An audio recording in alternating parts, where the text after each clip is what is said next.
नमस्कार दोस्तों, मेरा नाम है तुषार। देसी पढ़ाई में आपका स्वागत है। आज की इस वीडियो का टॉपिक है the making of national movement 1870s to 1947 part 2।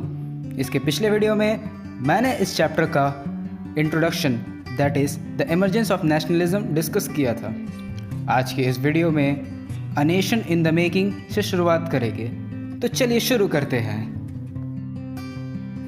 A nation in the making तो बात तब की है जब कांग्रेस अपने ऑब्जेक्टिव्स में मॉडरेट्स थे।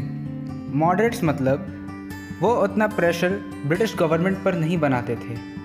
इस टाइम के दौरान कांग्रेस डिमांड करते थे कि इंडियंस को गवर्नमेंट में और एडमिनिस्ट्रेशन में वैल्यू दी जाए। हालांकि उस वक्त इंडियन रिप्रेजेंटेटिव्स भी थे, पर उनको इक्वली ट्रीट नहीं किया जाता था। कांग्रेस चाहते थे कि लेजिस्लेटिव काउंसिल्स में इंडियन रिप्रेजेंटेटिव्स को बढ़ाया जाए और उन्हें और पावर दी जाए। वे यह चाहते थे कि इंडियंस को भी गवर्नमेंट में हायर पोजीशंस में रखा जाए और वे सिविल सर्विसेज के एग्ज़ाम को इंडिया में लेने की डिमांड करते हैं, जो कि पहले लंदन में हुआ करते थे। तो यह सारे डिमांड्स इंडियनाइजेशन के थे और साथ ही साथ रेसिज्म के अगेंस्ट थे।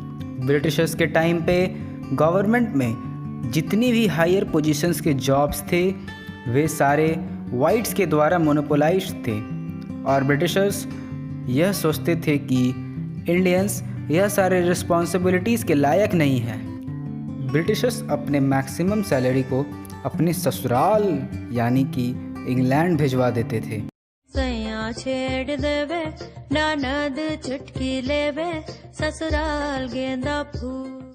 तो कांग्रेस को लगा कि अगर हायर पोस्ट्स में इंडियंस भी रहेंगे तो हमारा देश का कुछ पैसा बचेगा।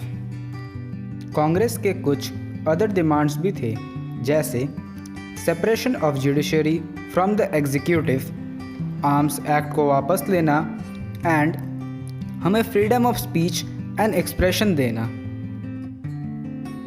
अर्ली कांग्रेस ने और यह भी इश्यूज़ को रेज़ किए, जैसे उन्होंने ब्रिटिशर्स पे क्लेम किया कि उनके आने के बाद से हमारे देश में पॉवर्टी बढ़ गई और फेमाइन्स भी ज़्यादा आने लगे थे।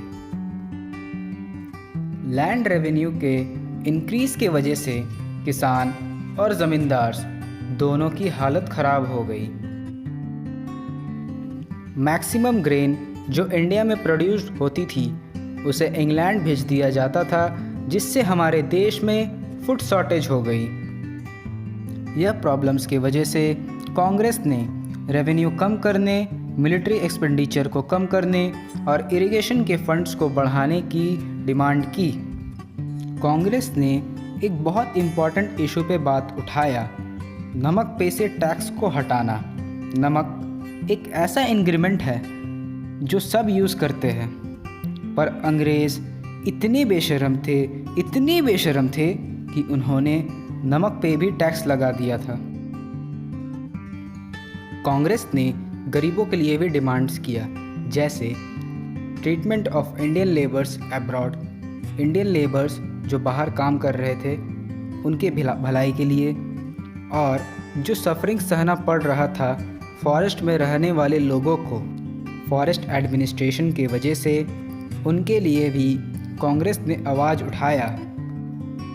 यह सारे इश्यूज से हमें पता चलता है कि कांग्रेस कोई भी एक पर्टिकुलर ग्रुप के तरफ से नहीं थे, वे सारे इंडियंस के प्रॉब्लम्स को रेस कर रहे थे। मॉडरेट लीडर्स देश के पूरे लोगों को ब्रिटिश के यह अनजस्ट रूल के बारे में अवेयर करना चाहते थे। उस समय कोई फेसबुक या व्हाट्सएप हुआ करते नहीं थे, तो इसलिए उन्होंने न्यूज़पेपर्स में आर्टिकल्स लिखकर लोगों को यह जानकारी दी कि कैसे अंग्रेजी शासन हमारे देश के इकोनॉमी को बर्बाद कर रही है।